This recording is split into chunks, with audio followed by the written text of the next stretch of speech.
Hello, my name is Bill Manuel, and before we've talked a little bit about how quantum entanglement might actually give rise to gravity. Now, I'm suggesting that the amount of energy in a constrained degree of quantum mechanical freedom is actually going to be the same amount of energy that's going to be present in gravity. I suggest that it's the quantum communication of entangled information that causes gravity during that communication process. So I wanted to try to look at it mathematically and see how the two might relate. So what I'm going to do first is calculate the energy of a 1 kilometer radius black hole. I'm going to find the number of Planck areas of the event horizon of that black hole.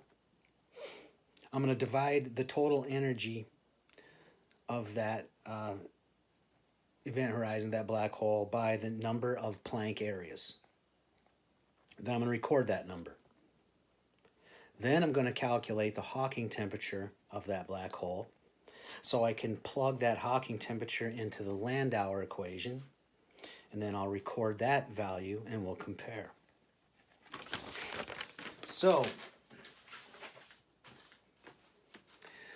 when we went and calculated the mass of the black hole, we see that the mass was 6.735 times 10 to the 29th kilograms.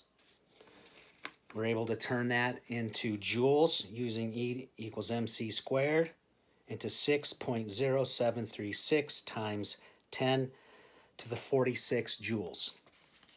We then took the number of joules, we divided it by the number of Planck areas, which is 4.813 times 10 to the 76th, and then we come up with an amount of 1.261 times 10 to the negative 30 joules per Planck area by calculating through GR how much energy you're going to have by gravity.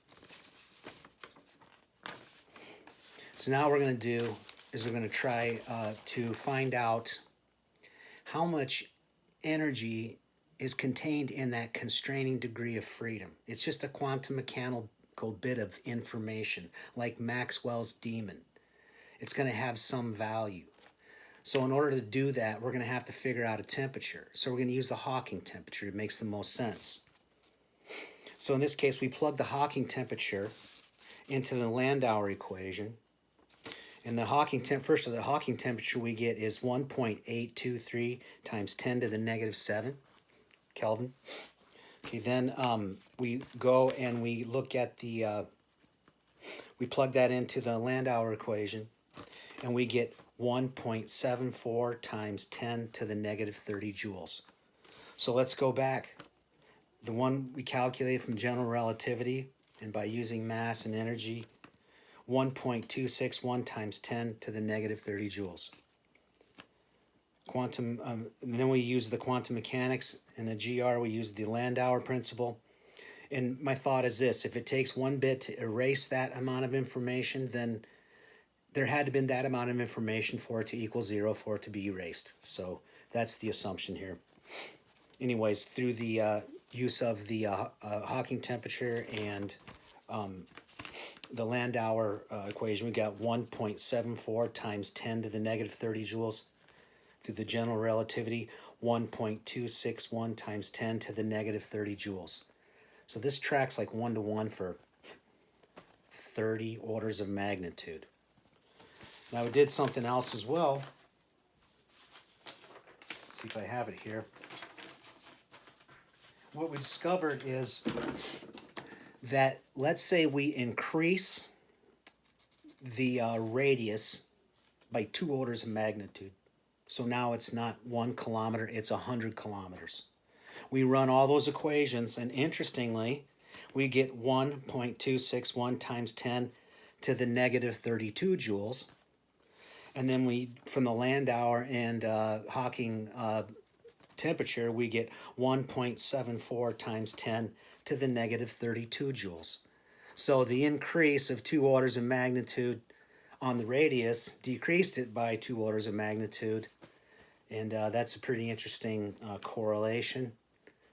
And I think in a lot of ways this could explain the source of gravity, because those two values are so close. And so often today we hear physicists saying, why is gravity so small? We don't understand. Well, it's because it's only the amount of information that's constrained in an entanglement.